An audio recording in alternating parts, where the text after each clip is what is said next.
میں موجود ہے کہ جب نماز شروع کرو گے تو اس وقت آپ لوگوں نے رفع الیدین کرنا ہے. رفع کا معنی ہوتا ہے اٹھانا یدین ہاتھوں کو. تو ہاتھوں کو اٹھانے کی کیفیات کتنی ہیں؟ 3 ہیں کہ انگلیاں سیدھا آسمان کی طرف گواہی دے اللہ تعالیٰ کی. اللہ کون ہے؟ جب کبھی آپ بغیر کنٹرول میں ہو، کوئی خوشی کی یا ایسی کوئی غم کی کوئی ایسی، تو اللہ اکبر کہتے اللہ اکبر، ایسے تعجب ہاتھ ایسے کھڑے ہو جاتے ہیں. تو نماز میں بھی اللہ اکبر، انگلیوں کا رخ آسمان کی طرف ہونا چاہیے. اور یہ کہاں برابر ہوں؟ یہ کندھے کے برابر، ایک پوزیشن.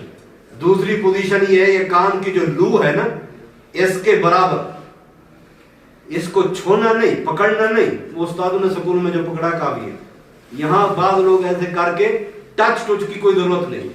حدیث میں حلوہ کا معنی ہے حذو منکبئی، کندھوں کے برابر. حذو کا معنی یا یعنی برابر ہوتا ہے، یا حذو یعنی اذنئی، کانوں کے لو کے برابر، یہاں پر یا یہاں پر، یا تیسرا ہی ان دونوں کے درمیان. عموماً یہی ہے. اس میں یعنی میرے سماعت علماء سماعت عوام مثالی سستی کا شکار رہتی ہے. نماز شروع کیا تھا اللہ اکبر. یہ علماء کی سستی کو دیکھ کر اپنا عقیدہ نہیں بنانا. جو حدیث میں ہے وہ یہی ہے کہ ہاتھوں کو کندھوں کے برابر یا کان کی لو کے برابر یا ان دونوں میں سے کہیں درمیان میں ہاتھ ایسے کھڑے کر کے پھر آپ نے نماز شروع کر دینی. اب اس کے بعد پھر آپ لوگوں نے یعنی کچھ لوگ بسم اللہ پڑھتے ہیں اللہ اکبر سے پہلے. بسم اللہ بھی مصنون نہیں. نماز شروع ہوتی ہے اللہ اکبر سے، ختم ہوتی ہے السلام علیکم ورحمۃ اللہ سے. تو اللہ اکبر کہہ کے نماز شروع کر دیں گے. یہاں ایک اور چیز بھی ہے کہ ایک طرف اللہ اکبر کہنا اور ایک طرف ہاتھ کھڑے کرنے ہیں، تو ان کا تقابل کب ہونا چاہیے؟ بعض لوگ ایسے کر کے پھر اللہ اکبر، پہلے اللہ اکبر کہہ دیا پھر ہاتھ کھڑے. نہیں، جو ہی ہاتھ کھڑے ہوتے ہی اللہ اکبر ہونا ہے. کیونکہ اللہ اکبر اس لفظ کے ساتھ ہم نے یہ کیا کرنا ہے؟ یہ اشارہ دینا. اللہ اکبر لفظوں کے ساتھ ہی جو ہے نا یہ حرکت ہونی چاہیے. اب ہاتھ یعنی باندھنے، اس کی بھی 3 کیفیات تمام کتب حدیث کے اندر موجود ہے. یہ اس طرح ایک ہاتھ کے اوپر ہاتھ رکھیں اور اسی طرح جوڑ کے اوپر جوڑ، دوسری پوزیشن. اور تیسری پوزیشن یہ ہے کہ کلائی، ٹھیک ہے نا. بعض لوگ یہاں اس کو پکڑ لیتے ہیں، پکڑنا نہیں ہے، یہاں والا پکڑنا نہیں، بھلے آپ یہاں پکڑ سکتے ہیں، ٹھیک ہے نا، یہاں پکڑ سکتے ہیں آپ.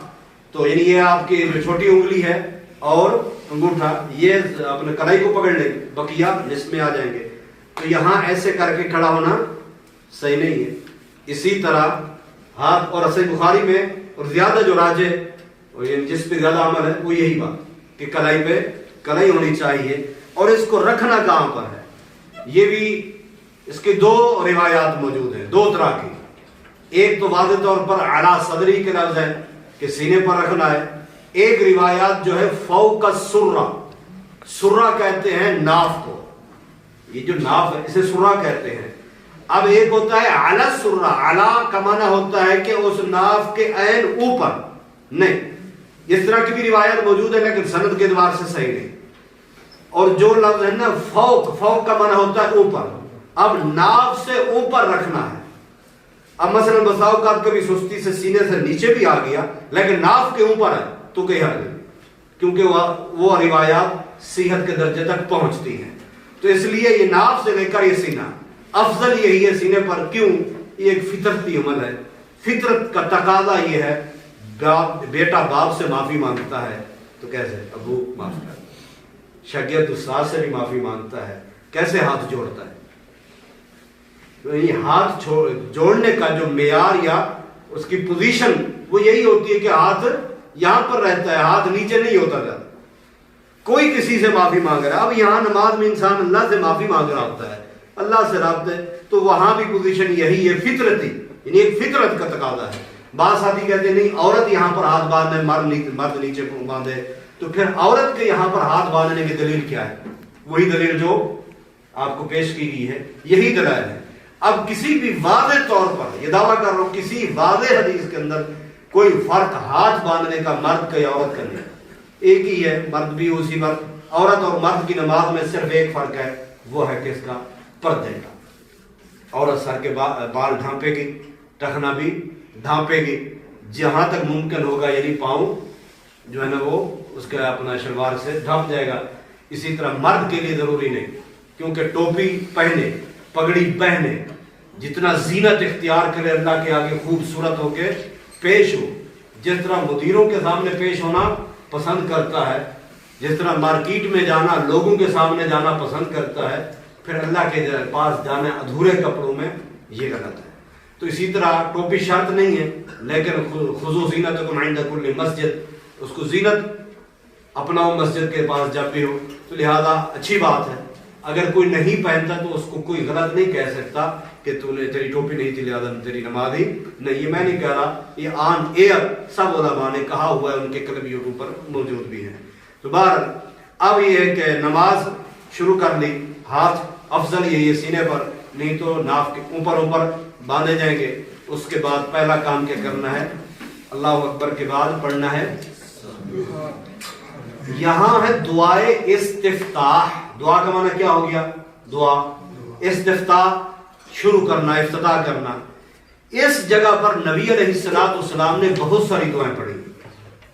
کبھی نبی علیہ السلام سبحانک اللہم و بحمدک، یہ جو آپ لوگ پڑھتے ہیں جسے ثنا کہا جاتا ہے، تو یہ پڑھا کرتے تھے.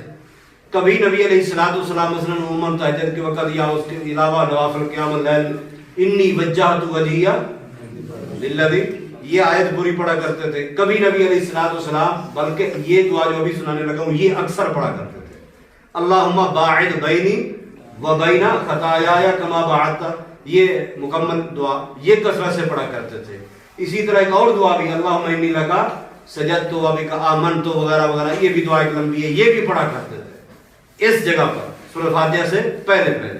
لہذا جسے جو بھی یاد ہے وہ پڑھ، جسے جو بھی یاد ہے وہ پڑھ. اس سے پہلے بسم اللہ نہیں، بسم اللہ نہیں.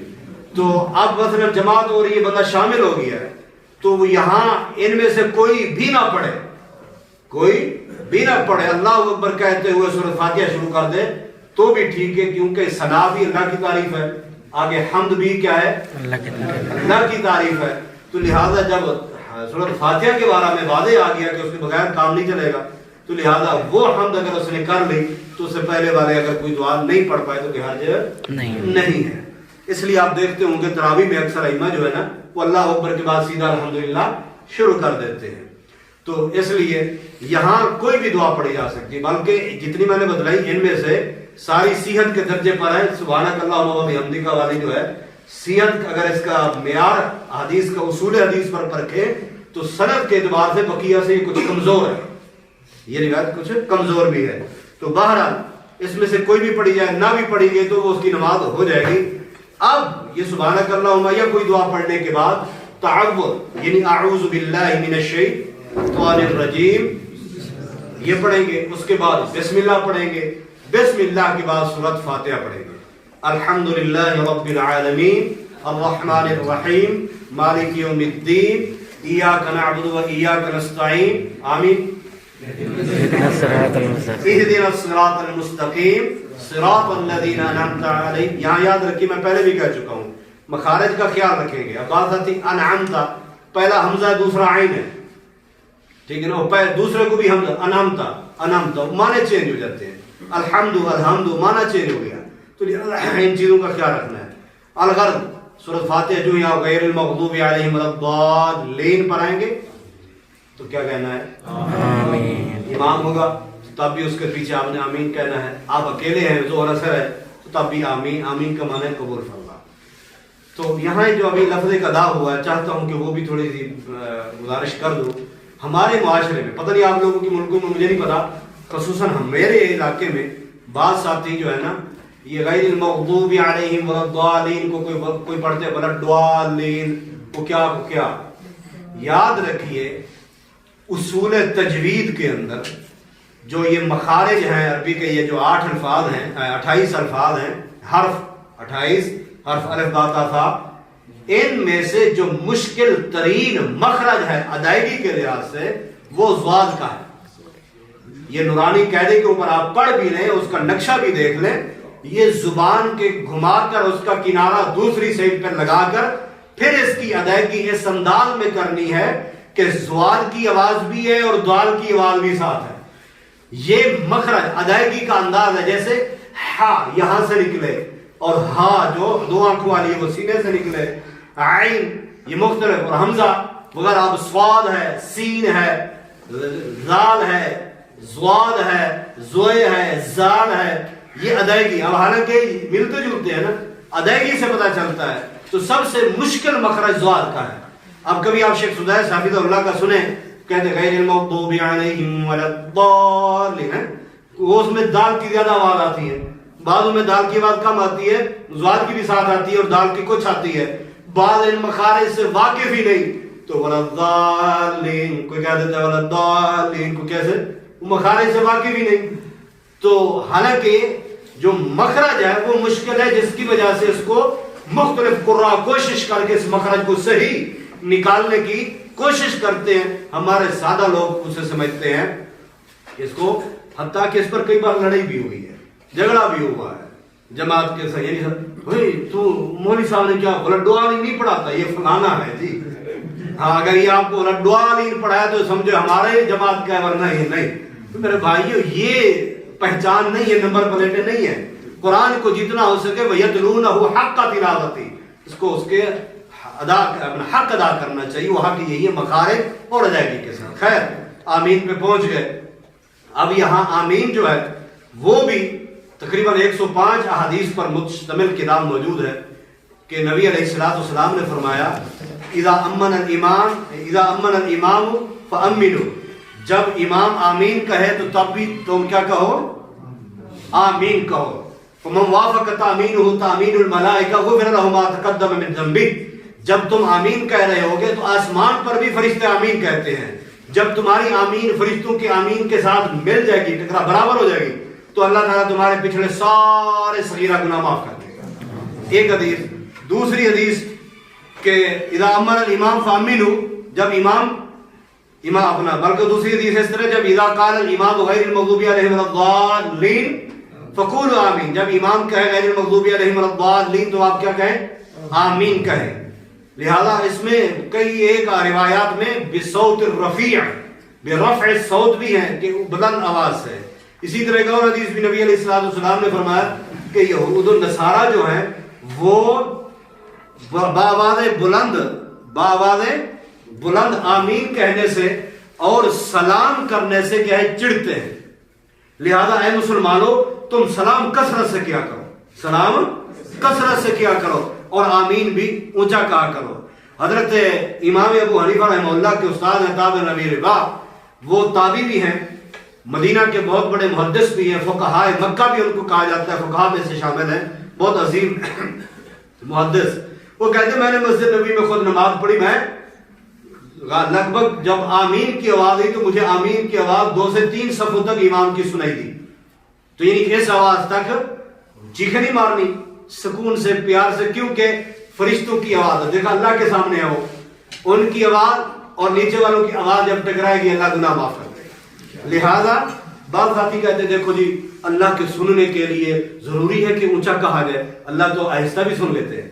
بات اللہ کے سننے یا نہ سننے کی نہیں ہے, بات محبوب کائنات کی اطاعت اور فرما برداری کی ہے. کیونکہ نبی علیہ السلام نے فرمایا کہ اس طرح تم نماز پڑھو. اور یاد رکھیے جب نبی علیہ السلام کو نماز سکھلانے کے لیے 2 دن پورے جبریل علیہ السلام آئے. پہلے دن آئے اپنا 5 نمازیں اول ٹائم میں پڑھیں, اور دوسرے دن آئے 5 نمازیں آخر ٹائم میں پڑھائیں. پڑھانے کا طریقہ بھی سکھلایا, وضو کا طریقہ بھی سکھلایا, نماز بھی پوری سکھلائی. کس نے؟ جبریل علیہ السلام نے. اپنی مرضی کر سکتے تھے وہ؟ نہیں, اللہ کے حکم سے. ان کو کس نے سکھلائی؟ اللہ تعالیٰ نے. اس لیے میرے بھائیوں کہیں ایسا نہ ہو کہ میری اور آپ کی نمازیں قیامت والے دن فیل ہو جائیں. ہمیں کہتے جی مولوی صاحب نماز اللہ نے قبول کرنی ہے تو تم نے تھوڑی قبول کرنی ہے. کہ قبولیت کی بات بعد میں ہے. آپ ایک 10 ریال کا نوٹ بکالے پہ لے جائیں, وہ دیکھے گا ہاں یہ میں نہیں لیتا, کیوں, یہ نوٹ صحیح نہیں. وہ چیز لینا تو بعد کی بات ہے. جب آپ اسے صحیح نوٹ دو گے قبول کرے گا, وہ چیز بھی آپ کو ملے گی. پہلے ہم اللہ کے ہاں چیز جو پیش کر رہے ہیں وہ صحیح ہونی چاہیے. جب وہ چیز صحیح ہوگی تو پھر امید ہے کہ انشاءاللہ ثم انشاءاللہ ہماری نمازیں کیا ہو جائے گی, قبول ہو جائیں گی.